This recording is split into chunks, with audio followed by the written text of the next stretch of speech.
The last two times that we were together, we spoke about Birkas HaTorah and how it applies to us in the real world. And I wanted to speak today about the rooster, about the first of the 15 morning brachos. But instead, I'm going to continue the theme about a woman's Mesiras Nefesh for Torah and connect it to Hanukkah. So I hope that's okay. And you probably think, no, not Hanukkah again. But I really do think that there's a lot of new material that you're going to be getting right now. And it's not just inspirational, but hopefully practical as well. Just to begin, so when we were children, we learned about the Hanukkah story. It's basically the good guys and the bad guys. You had the Greeks, and you had the Hashmonaim, who were fighting over the menorah in the Beis Hamikdash. Basically, it's a story of avoda. When I teach tefillah, which some of you, I think, have had me as a tefillah teacher, we teach tefillah. So Hanukkah is exciting because there's a lot to talk about tefillah and Hanukkah. When you get to yeshiva, so every Rosh Yeshiva and every mashgiach this time of the year is speaking about Mesiras Nefesh for Torah, that the war of the Hashmonaim was the war of Torah versus anti-Torah. The anti-Torah forces, the menorah symbolizes Torah Sheba'al Peh, etc., etc., etc. What I want to say today is that we know that Judaism is built on three amudim: the amud of Torah, the amud of avoda, and there's a third one, of which ladies are the guardians, which is the amud of Gemilas Chasadim, which bases around the Jewish home. And if you want to write down a title for today's class, it's called the Battle for the Jewish Home, the Hanukkah story. And I want to focus on the Greeks had a very definite understanding of what a Jewish home was all about.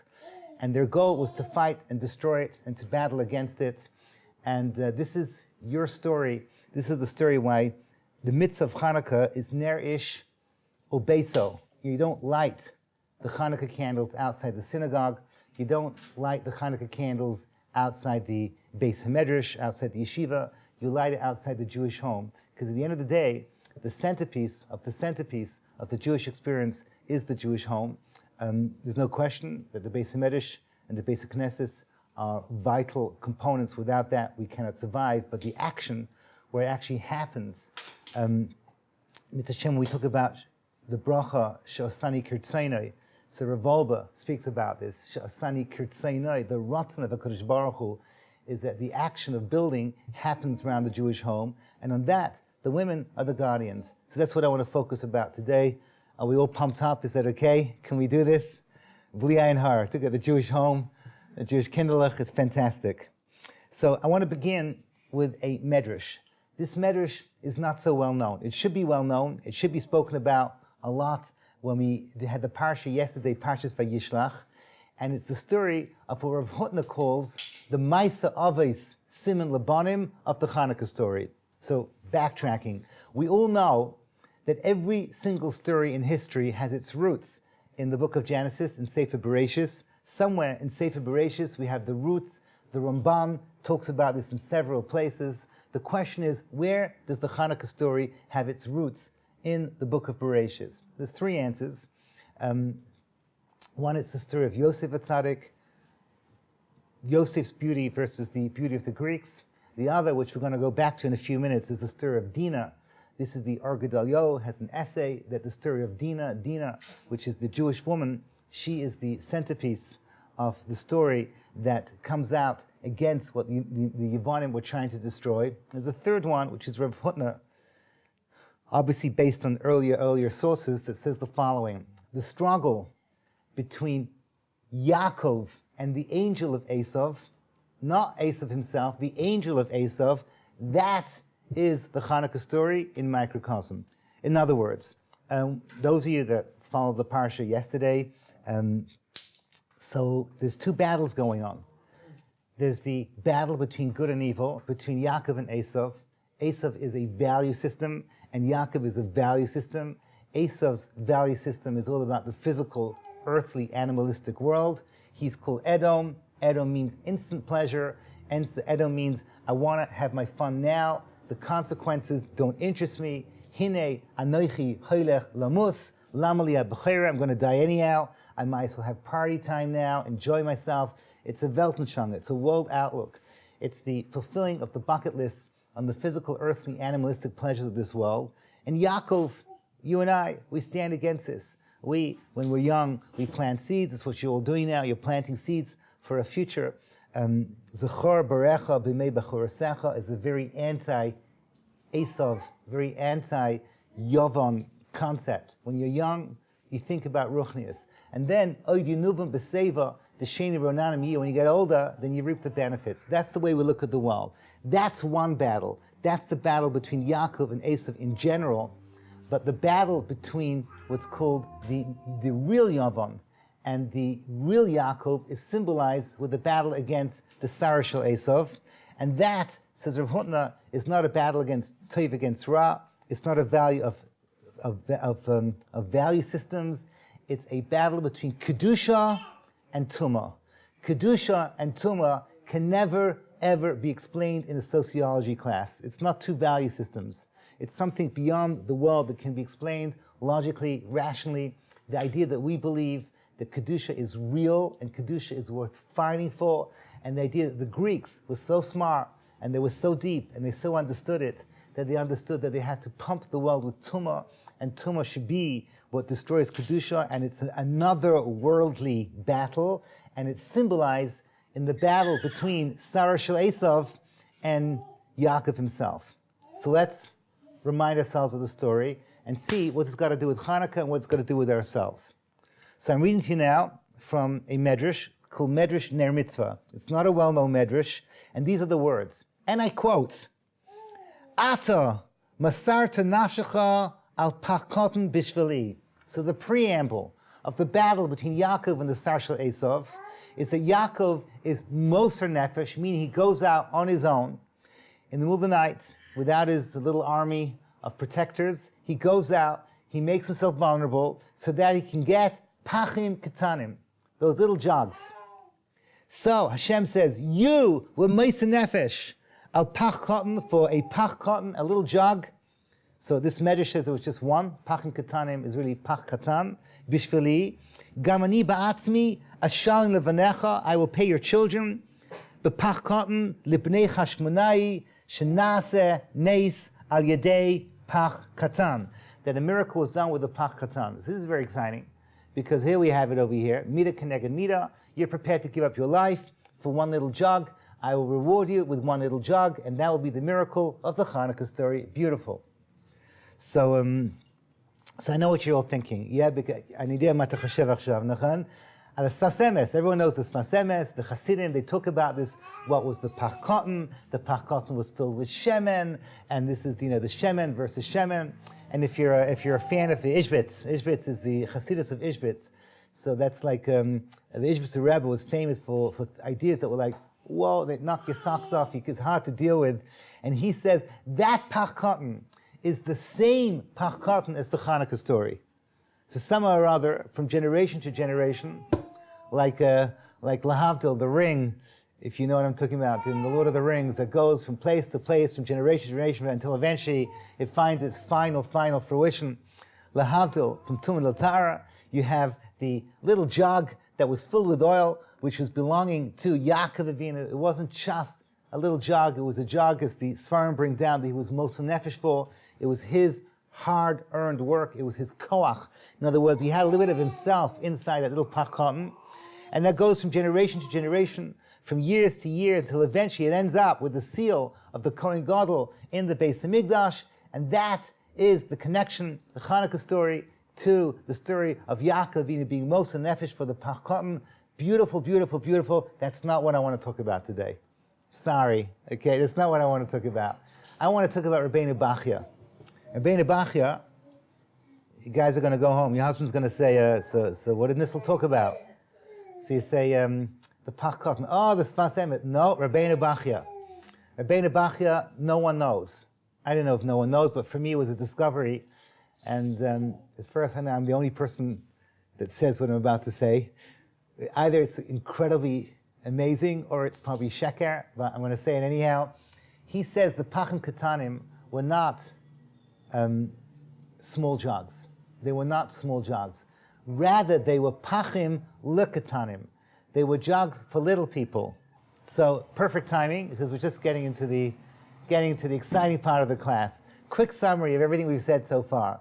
So the story of Hanukkah is a battle between Kedusha and Tumah, as Rav Hutner explains, and the source in the book of Genesis is the story of the struggle between Yaakov and the Sar Shel Esav. What happens, says Rabbeinu Yibachya, Yaakov was moser nefesh for the little cups that belong to Jewish children, which means that he's making a statement about his value system. Above all is the Jewish home. This, by the way, is consistent with Yaakov, because Avram and Yitzchak were very much involved with the outside world.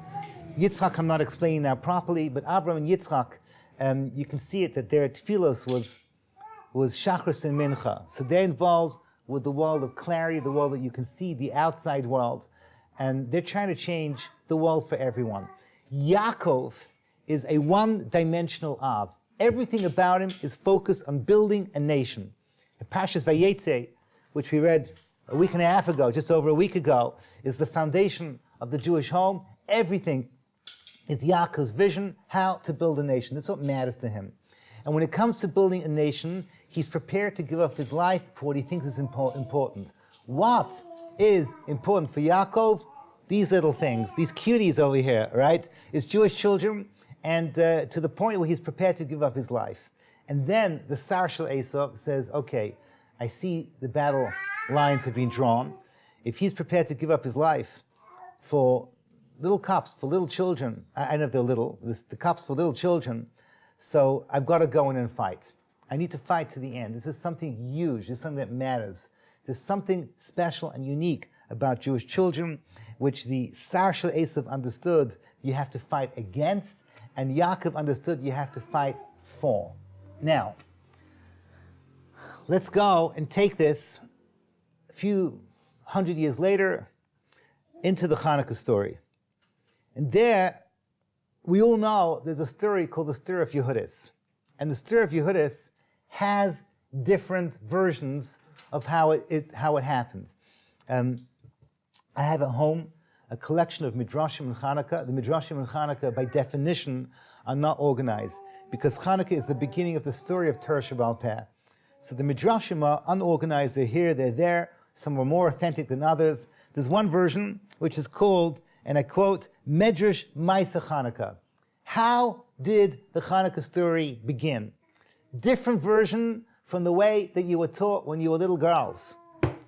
Different story. It's a different version. And just to introduce it, we all know that the Yevonim came in and made all kinds of terrible decrees. I would ask you, which was the worst decree of all? So you could well argue this idea of kol haniseis, anyone that gets married, nivala lehegmon tchila, would go and be taken to the hegmon first. Now the word hegmon is a Greek word for a commander, which made it into the English language. Hegemony, the idea of somebody controlling. So you had local Greek commanders, and the Jews were allowed to make weddings and have a wedding day and a wedding night, but that night she would not go to her husband, she would go to the local Greek commander. And then afterwards, she could go to her husband. I'm asking a question tongue-in-cheek, because you all instantly know the answer. The question is if you're a Greek commander, you can do what you want. Just study history and look, what did male conquerors do to the female population when they wanted? It's really uncomfortable. Baruch Hashem, I have another man in this room. Otherwise, I'd be here completely on my own. And to say to you that the world history is a busha for the male gender, because this is what happened. Somebody told me a crazy statistic. I don't remember the exact statistic, but South America, which was conquered by the Portuguese and the Spanish, today, something like 40% of people that live in Spain, live in South America, have inside of them the blood of a woman that was taken advantage of by a Portuguese or Spanish invader. The word 40% is a huge number because it keeps on getting bigger and bigger every generation because people marry, but that's the way, that's just the idea is something horrific. You can do whatever you want. So a Greek commander could do whatever he wants with any Jewish woman he wants What is this big deal about dafka the wedding night? If he wanted a girl, he could just take her whenever he wants. If he didn't want her, he would ignore her. What was the thing about the wedding night? The answer is that the Greek commanders did not just want to take advantage of the female population. They wanted very specifically to dilute the kedusha of the Jewish home so that eventually the Jews would assimilate into the Greek Empire and there'd be no difference between them and us. That was their goal. Their goal was not just to be disgusting. Their goal was to be was a very, very focused idea that they understood that Klal Yisrael is obsessed with the word called yichus. I never even thought about the word called yichus. You will never be able to explain yichus in a secular environment. Why Jews are we're all obsessed with yichus. Think about what you went through when you got married, right? So no, what's your yichus? Okay, well, where do you come from? Everyone checking your papers. Last night, I was speaking to Nebuchadnezzar girl who, she moved to a different community, from a modern community to a more yeshivish community, and the first thing they asked her was, where are her papers? She's like, well, let me land, let me breathe. The first thing, prove you're Jewish, prove you're yichus. So she's right, and she's also wrong, right? She's right, she's 100% right. The very first thing you do is that you do achnachas arachim, because achnachas arachim is not, you don't have to first prove you're Jewish to receive Jewish hospitality. But the second thing you do is that if you want to marry our sons, so we've got to figure out what we have. What does yichus mean? Yichus means that here on this world, you have different types of people that have different types of kochos and different abilities to fix things in this world. So the idea of yichus means that I'm born different from the baby next to me because of where my parents and grandparents and great-grandparents came from. It's a very anti-Greek concept. The Greeks say, prove yourself, ala shetach, go out. You want to be strong? Become strong. You want to be smart? Become smart. You want to be artistic or poetic or an architect? Go and study and do it and make a difference. We say you come into this world already different because you're a Bas Cohen, you're a Bas Levi, and you're from the tribe of Yisachar, and you're from the tribe of Zvulun. So all these things are Jewish concepts. I'd like to inject at this point now. None of this stuff will help you in Olam Haba. Just for the record, your yichus only helps you here in this world, and if you really think about it, it's more of a responsibility than a privilege. It's a responsibility. As my sister always likes to say, yichus is 2 zeros. You got to put that 1 in front to get the 100%. My father, Shalom, used to say, yichus is like a potato. The best part is under the ground. Anyhow, so what can I tell you? Yeah, so it sounds better in Yiddish, that joke. But the point is that it means that Klal Yisrael is built on roots that are hidden, and they define us. And the Greeks wanted to dilute that, and they wanted to destroy that. And therefore, they said, you got to destroy the kedusha of the Jewish home. So that 9 months later, we don't know who the father is. And not just that. So I can't talk about this now, but you can remember from your Kala classes, so some of you are probably Kala teachers already, that the very beginning, right, just like Rosh Hashanah is, so to speak, a microcosm of the whole year. The very beginning of your marriage is a microcosm of your whole marriage. If you ever know a Kala that needs chizuk, so I have an open letter to a Kala that I sent to my Talmidos, full of ideas about the day of the marriage, especially the questions I used to get. I used to get questions about tefillah and this, and just basically showing them the power, the extreme power that you have during those awesome minutes under the chuppah, where you're beginning the beginning of the beginning of the beginning. And the Greeks knew this, and the Kohanim knew this. So this was a huge battle of Kedusha versus Tumah. The Kedusha finds its natural residence in the Jewish home, and the Tumah has to fight it, and has to destroy it, and has to water it down. Okay, with that, we can go over and this version of the story of Yehudis. It's a crazy version. It's a little bit, there's a reason why this story is not told in our schools. We don't teach this generally. I know you probably think that the centerpiece of the Jewish home is the coffee station. But but the point is that here's the story. The story goes, it was the wedding of the century. What's the wedding of the century?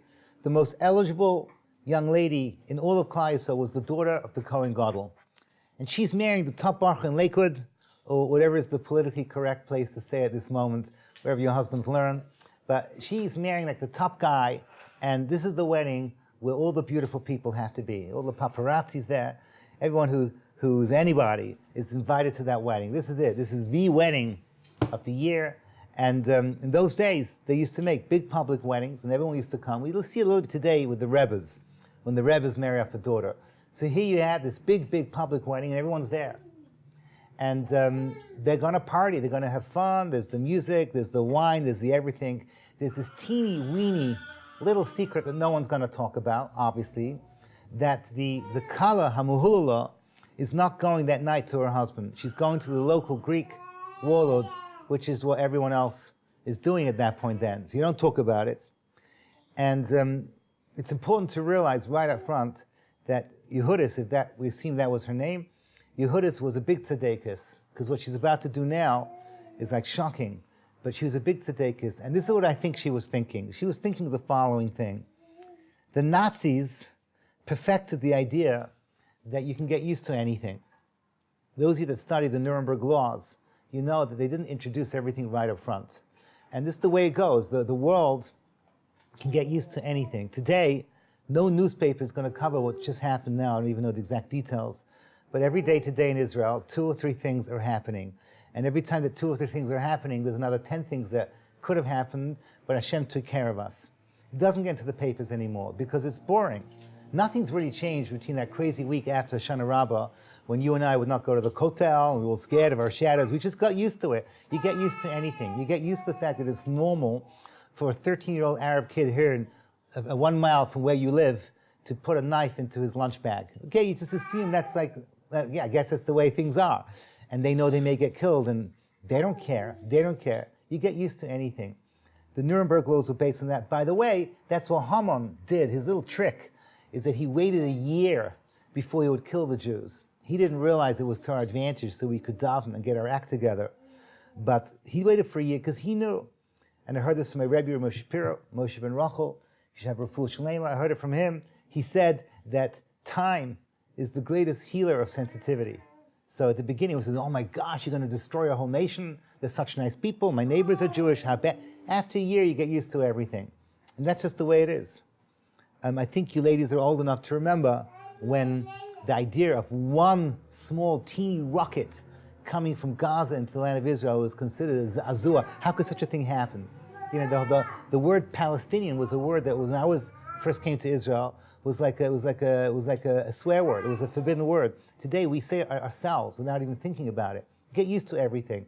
Yehudis knew that it was just a matter of time before it would just become okay. That's the way it is. You know, wedding night, you go to the local hegmon, you get it over with. It's not pleasant, but then everyone's happening to everybody. It's like, you know what I mean? I know, it's like getting your shots. You know what I mean? Like it's like a thing that you have to do, and then you get over with. And you move on to your husband and you start your married life. Wrong, because if this is allowed to happen within a generation, there's no such thing as Kedusha in the Jewish home. That's what she understood.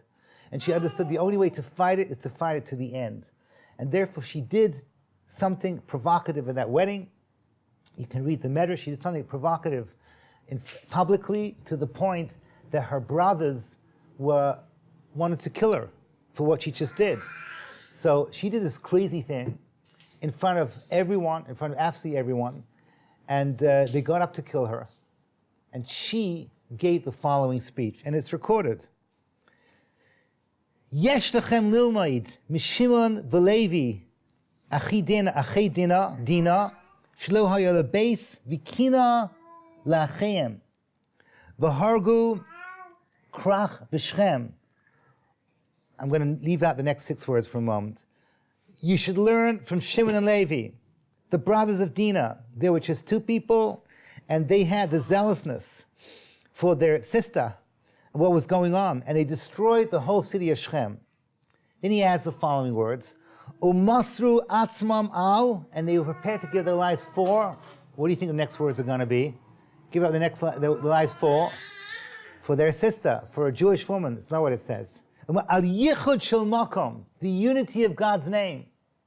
So, Shema Yisrael Hashem Elokeinu Hashem Echad. I never gave my class on Hashem Echad here yet, but we'll get to the Shema, and we'll talk about the word Echad. And the word Echad is the unity of God's name. Aleph, Ches, Daled. Shem is one. Ches, 7 universes, and down here, Daled, the 4 directions. Aleph is also Yaakov, and Ches are the children of Leah and Rachel, and Daled are the children of Bila and Zilpah. And this is what's called the Yichud. The Yichud downstairs is the Kedusha of Klal Yisrael. And there's a direct parallel between your home and the Beis HaMikdash, which reflects the Beis HaMikdash Shamala, which is the Kodesh Baruch Hu Shechina upstairs, and the Shechina downstairs is basically encapsulated in microcosm in the Jewish home. I don't want to show off, but I have a whole essay on this in my Sefer Rigshei Lev, which you should all have in your houses. But there I have a whole thing showing how the Mishkan was built around the house of Avram and Sarah, not the other way around. In other words, so to speak, it's not we say we build our Jewish home based on the Mishkan.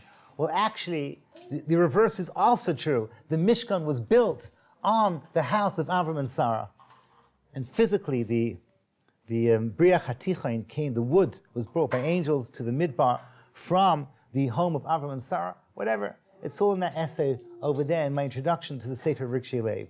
The bottom line is that over here, she knew exactly that the war against her was not just a war against her. She, being the what do we say now, the it woman, right? She's the number one woman in all of Klal Yisrael, was a microcosm of the whole war against the Kedusha of the Jewish bias. And she gave it to them. And then she says, and you people, you're not 2, you're 5 people. Yehuda, Yochanan, Shimon, Elazar, Yonasan, 200 Pirchei Kahuna. Go out and show your zealousness for me and for my honor and for the honor of Klal Yisrael. This is how she pumps them up over here. Of course, the men were all, at this point now, they were like in major anger mode. And you know what guys get when they get angry? It's like, they're in heat.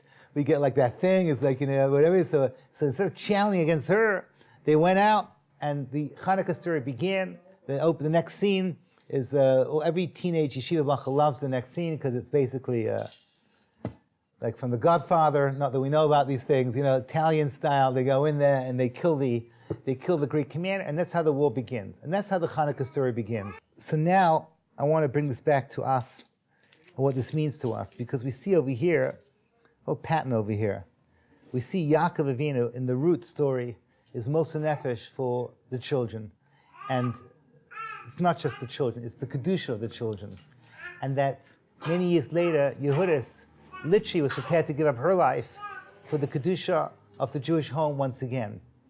And then we see the decrees of the Greeks was so focused against us. There was another decree, which you all know, that they had to keep their front doors open. The front door open is not just a symbolic thing. It's not just a tznius breach. It also means that your home is how you keep the outside world outside, so you can nurture the inside world on your terms. That's how a woman builds a Jewish home. That's it, okay? This is also Bechinas Yaakov. Yaakov saw the Beis HaMikdash, he called it a bias. Yitzchak called it a sadeh.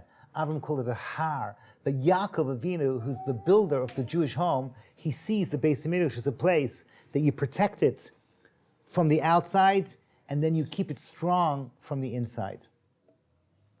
So, many generations later, we have our generation today. We celebrate Hanukkah, and we try and ask ourselves, what is the Hanukkah battle today? So I want to point out something to you. I know it's kind of obvious, but if you go back all those generations and you look at the battle between Yaakov and the Sar Shel Esav, you'll see something very interesting. And if you've never heard this before, this is incredibly powerful. Yaakov fights all night long with the Sar Shel Esav. What does all night long mean? All history long, all galus long.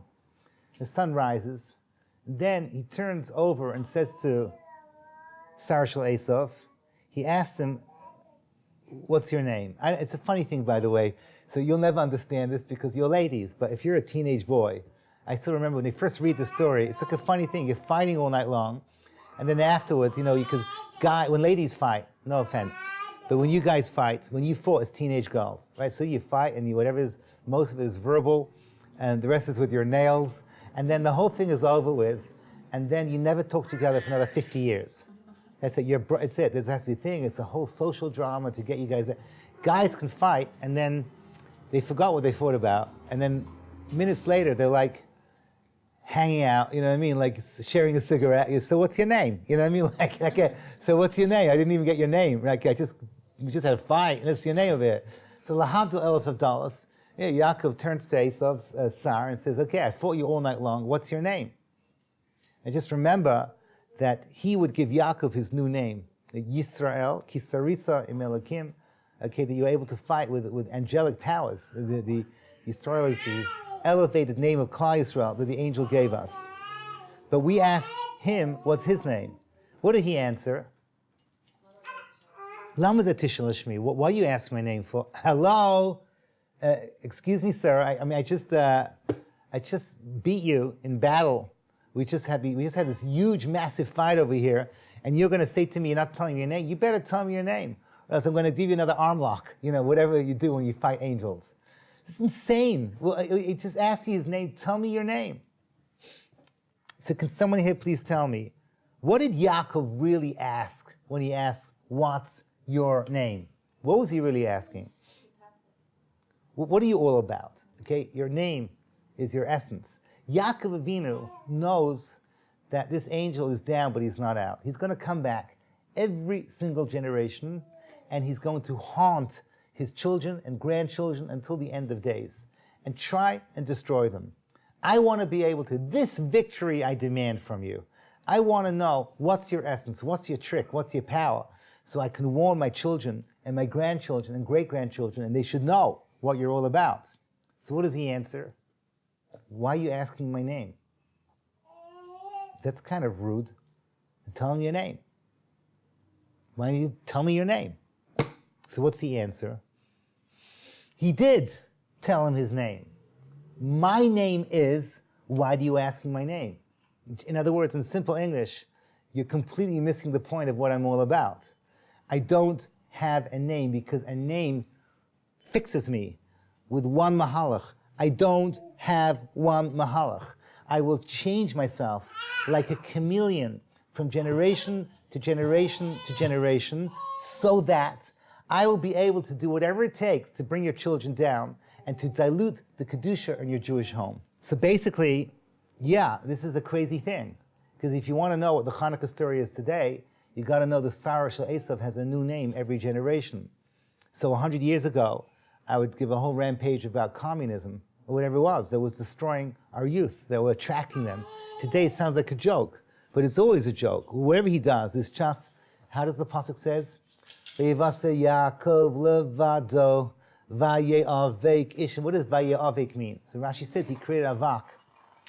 Avak is this crazy, crazy sandstorm that when you go in there, it looks huge when you go in. When you go in there, you realize there's nothing there. It's just a mirage. He doesn't have anything. But he constantly changes it from generation to generation, so that he manages to drive out the Kedusha from the Jewish home. So I'm not a Mussar rabbi, and I'm certainly not going to give anyone Mussar in this room, but if you ask me as an educator, today the Sarah Shel Esav has recreated himself in probably the most scariest, most powerful way that he has managed to pull off in all of history. And that's the internet. I don't want to sound like, oh no, here he goes. I'm not going to do that to you ladies, I'm not. But I'm just pointing out something very, very simple. Until now, more or less, the Jewish home was protected. Because you had outside with the communists, or the socialists, or whatever was out, the Bolsheviks, whatever out there was sucking in the universities and all the things that make us scared for our children. Come to the Jewish home, so that's it. It's the smell of fresh kugel. That's it. And the sounds of your husband's learning, whatever, your tehillah, whatever went out. The Jewish home was always protected. It was always a safe haven. Matayvu aholecha Yaakov, Mishkanesecha Yisrael. Bilam understood that he cannot penetrate the Jewish home. They are safe. They are a safe haven. They have their doors closed. Inside the Jewish home, we cannot touch. That's the way most of history looked like. And today, if I could quote one of my NCSY kids, in Toronto, Canada. He told me this 2 years ago. And he just said, Rabbi, don't you get it? I asked him, I had a bunch of guys, there were no girls in the room. I said, okay, we're just guys over here. I just want to know the statistics. How many of you access inappropriate sites on the internet? So they all laughed at me, and one of them said to me the words, Rabbi, it's just 3 or 4 finger movements, quote, and you're good to go. Okay, 3 or 4 finger movements. So basically what does it mean is, today, in the privacy of your Jewish home, in your bedroom, in your bathroom, wherever it is, you take out your little cell phone, the little thing over there, okay, your little other thing, and then afterwards, you can access an infinity of trash that can keep you going for the next couple of centuries. There's no end to this stuff over here. And this is not the purpose of today's class, but that is the number one problem that my Rabbeim, who are in boys chinuch, are dealing with today. They don't really have a solution, except for the little, small, teeny fact that we have one powerful antidote called Barasi Yetzirah, Barasi Torah Tavlin. So the Torah Tavlin is the key to what we're trying to do in the yeshivas and the Beis HaMedrash, and it works. It works, Baruch Hashem. You can ask your husbands. It works. It's the power of Torah. But the bottom line is that the Sarah Shel Esav is incredibly powerful. He has this trick, and he brings it to the Jewish home, and it's literally Vayavik Ishimo. It creates this smoke screen. I don't know who's in this room now, and if you've ever, in your past, if you ever had access to the internet, but it's incredibly moshech, right? And assuming you don't do anything wrong, okay, whatever, your sister-in-law sends you a little chasna clip on YouTube. So you start a chasna clip, in the end, they give you, you can get a Shweki song. And so you go, okay, Shweki song, it was great. And after that, you get like a Maccabee song. So then then you don't know what happens, but suddenly 2 hours later, you're doing a tutorial about how to communicate with a giraffe, right? And you have no idea how you're there. And so I didn't do anything wrong. It's just that suddenly you say, oh my gosh, I just wasted 2 hours of my life. But that's a little victory for the Sarah Shel Esav. Even if you do something completely innocuous, kosher, this is this power that it has today. I'm just using this as one example, because I know it's not just the internet, it's the whole world has become smaller. And the Jewish home is more under threat than ever before. So, and a little bit like the Purim story, I always tell you, the Purim story ends and they all lived unhappily ever after. How does the Purim story end? Esther still married to Achashverosh, to that creature, to that disgusting, lowly beast, Achashverosh. Achashverosh is a very lowly person. So, and Klal Yisrael is still in Galus. So everyone lives unhappily ever after. Well, the Hanukkah story, which we're not going to talk about here in this class, it spills into the month of Teves to tell us that it's unfinished business. The Greeks are still a powerful enemy, and the war against Kedusha is alive and well. The war against Kedusha has never been more frightening than it is today. So, thank God we have Ramat Eshkol, and we have Sanhedrin Mochevet, and we have this whole, we have 5,000 people living in Maryland, and this is it. We are, this is it. If it's not us, then there's no one out there that's going to do it. Is to build our homes based on purity. So now I want to get to something practical. The Shulchan Aruch in Siman Tafresh Ayin Aleph, based on the Gemara in Shabbos Kaf Beis Amud Aleph, tells us how to light your candles. So in Europe, we never did it this way, and when you grew up, you probably never saw this at home. Any of you managed to light candles when you're growing up outside your front door? Okay, where did you live? I mean, it's amazing. Okay, first of all, it's nice and warm. I'm saying that's what we live outside, you could do it. You could do it, okay. But I grew up in London. I only saw windows. Everything was windows. That's all I saw. Go out. What? Go out. No, today you have these protective things, all these different things. Yeah, protective things. The bottom line is you don't see it anymore. Excuse me. The bottom line is here in Eretz Yisrael, you can do it the way it's supposed to be. There's halacha that you're supposed to stand in front of your front door.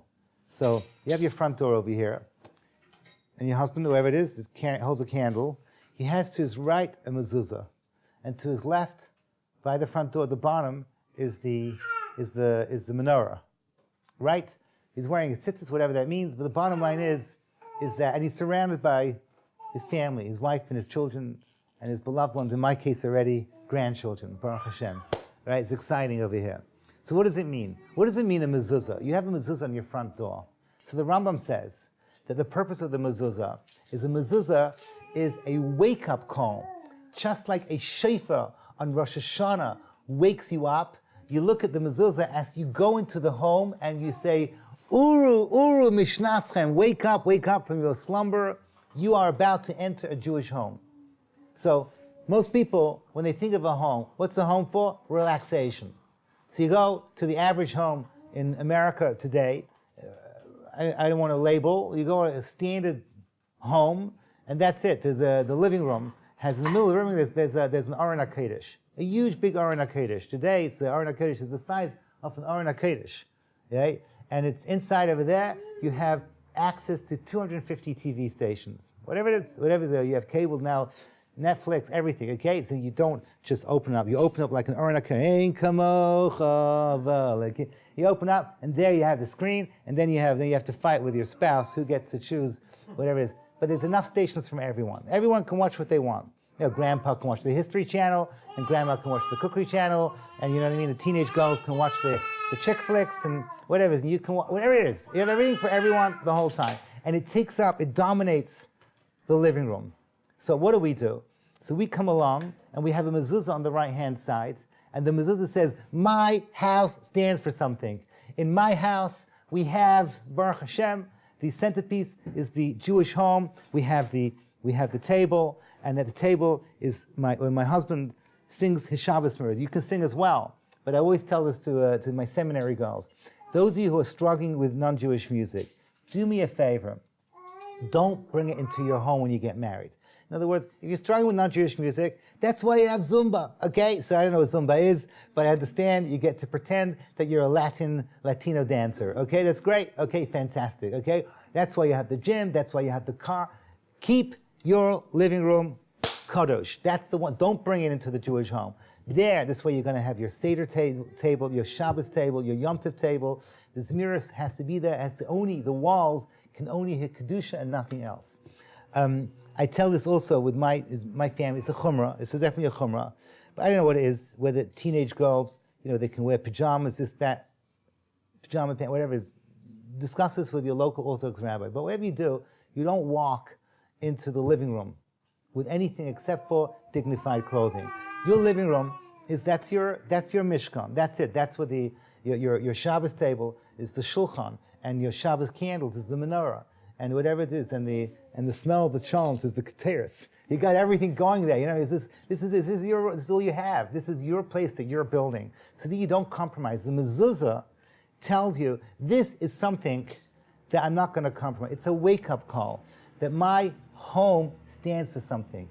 And the key word is the one word that Yevanim would not accept, and that word is Kedusha. Kedusha cannot be explained logically. You cannot, Webster's or Oxford Dictionary cannot define the word Kedusha. It's not holiness. It's something that cannot be explained. It's something that we understand and the Greeks understand. And we build our bias based on Kedusha. Then you have, on your left-hand side, you have the menorah and the little candles over there. And the point is that if the mezuzah means that my house stands for something, the menorah means, and I'm prepared to fight for it. That's what it means. I'm prepared to go out and fight for it, whatever it takes. If it means that I'm going to be destroyed, so be it. But if I dilute the Kedusha, I have nothing. I have absolutely nothing. My whole world is lost. So you have to be able to say that I'm prepared to fight for it. Now I want to add something, because this is a tefillah class over here. If you want to fight for Kedusha, so in this room, the ladies over here say a Shemona Esrei every day. I think so. That's what we always talk about. You daven the Shemona Esrei. Morning brachos, you say the Shema and the Shemona Esrei. Shemona Esrei, you say the words modim. And modim is an incredible tefillah, because modim, you bow your head down like this, and what's in front of you? Nothing. You're bowing your head to something that you cannot see. And modim comes from the word hodah, or hod, which is a Kabbalistic reference to Hanukkah. And modim reminds you that we had heroes called Yehuda and Yehudis, both based on that word hodah. And they were both prepared to give up everything for something that you cannot see. And the Greeks fight for only things that they can see. In other words, the whole idea of what connects Greek wisdom and science to Greek art and Greek music and Greek sports is that they're all based on acknowledging and giving credence and power to things that are visible and in front of you. So sports is the easiest to explain. If you have in front of you, you have, the person who can jump the highest, which to us is a meaningless concept. He stands on the top. And the person who gets the silver medal, he stands below him. And they have to listen to his annoying national anthem. And that's it. That's the moment called the Hodah moment. So when you go down and you say Modim, you are doing a political act. You're doing an act of defiance. You're saying that I stand for something. I'm going to bow down to something that you cannot see. That thing you cannot see, bowing down to something that you cannot see, is the essential message of Kedusha.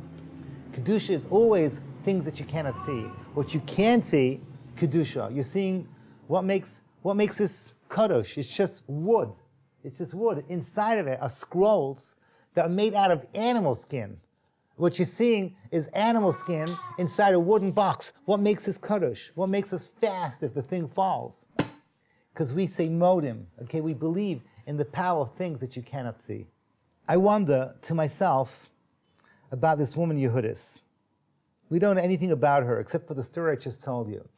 I wonder if she could have foreseen, when she was prepared to start off the Hanukkah story, with that act of defiance of Mesiras Nefesh, if she could see that today in America, most Jewish girls go to the hegemon willingly.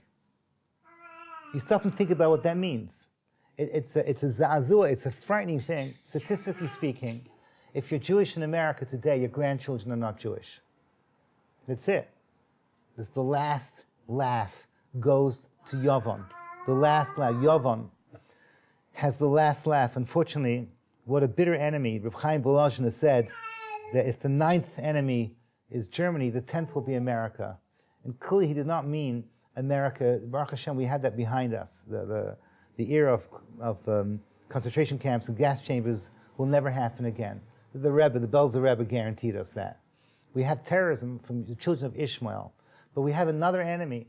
And again, with all the Hakaras HaTov we have to America, that it's a nation that does so much chesed. At the end of the day, the bottom line is that they are doing on behalf of Yavon, which Yavon never dreamed of, diluting the Jewish home so fast and so quickly that in our own backyards and in the Haredi world, we don't even know what to do with ourselves. I remember when I had this discussion with my wife, please don't laugh at me, okay? I remember 20 years ago, when I got married, we said, if we ever had to move to America, I remember telling my wife, I'm going to become Hasidish. Don't laugh, okay? I'm going to become Hasidish. Why? I just felt Hasidim in America managed to somehow keep the walls up. That my kids are going to come out. I see the children of the Hasidim, and are like the parents, or like the grandparents. They managed to keep, the walls are much stronger. It's not like that anymore. The internet changed that all. The internet managed to invade into Bobov and Satmar and all the beautiful communities that the Rebbe's built after the walls are all crumbling because of the power of the internet and other social media that gets in. I don't know where I'd move. I don't know where I'd move over here. I could say Lakewood, but I spend half my time counseling kids from Lakewood. I don't know what to tell you. It's a scary world that we live in. So what we have is we have ourselves. We have our own homes, and we can't fix anything except for our own homes. We can't change the world, but we can change what we have and do everything we can to say at least the bias, at least my bias, should be what Yehudis and her brothers were prepared to give up their lives for, that it should be something that's impenetrable. We spoke, the last class and the class beforehand, we spoke about Birkas HaTorah. And our definition of Birkas HaTorah was a life where the study of Torah is the centerpiece. There's no question about it. And we spoke last week about Yisachar and Zvulun and husband and wife and the parallels between them. And Torah is Kedusha in its purity.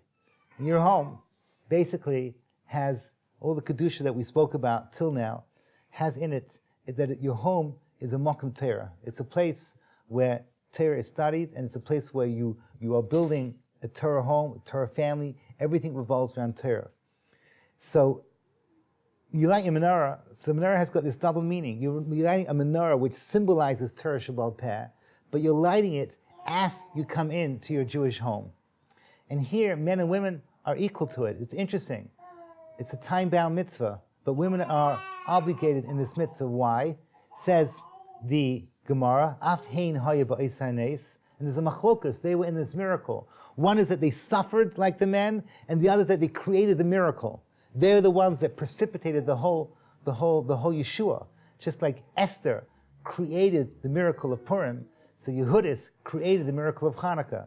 Either way, as the ones that are suffering or the ones that create the solution, it shifts the Hanukkah story from the traditional male-generated Judah the Maccabee, fearless and bold, behind him an army of young men and old. That whole vision of the Hanukkah, you'll see, you go look at the Hanukkah pictures of your children, there's no women in that. It's all wrong. That if you want to do something on Hanukkah that's Hanukkah-dic, you ask yourself, what can I do more to pump Kedusha into my Jewish home? That's it. And when you say modim and you go down, you realize you are doing a defiant act against the kochos that believe in Tumah that has its source in Yavon. In the cheshech of Yavon, you are doing a defiant act by bowing down to something that you cannot see. And that thing you cannot see is the Kedusha that your life is all about. So I just want to wish you all, this is it, we've got to finish with something positive. There's a beautiful, beautiful Medrash Tanchuma in Tetzaveh that Rav Sternberg likes to quote. When they lit the candles, where did they lit the candles? The menorah, and b'chatzres kodshecha, you're going to say it in Alanissim. Chatzres is plural, it should be chatzer kodshecha. What does it mean, the courtyard? There's only one courtyard in the Beis HaMikdash. So the courtyard. So the Medrash says, and this happened, it lit up in the Beis HaMikdash, and instantly that light, which has its source in the Or HaGanus, in the hidden light from the beginning of creation, lit up all the Jewish homes. So somehow around, it's an amazing nace. Your home was lit up from that light, a little teeny candle that was Yaakov Avinu's candle, according to the Ishbitza. So from Yaakov to the Beis HaMikdash to your home, everything was lit up. And now we're going to take that light and we're going to become the Kohen Gadol once again, and we're going to light it in our own Jewish homes. And that's it. So that's the concluding bracha. Our little candles all together should join together and make a big candle. That candle should be the Oyer of Mashiach. We should be zeicha to it. Thank you so much for listening.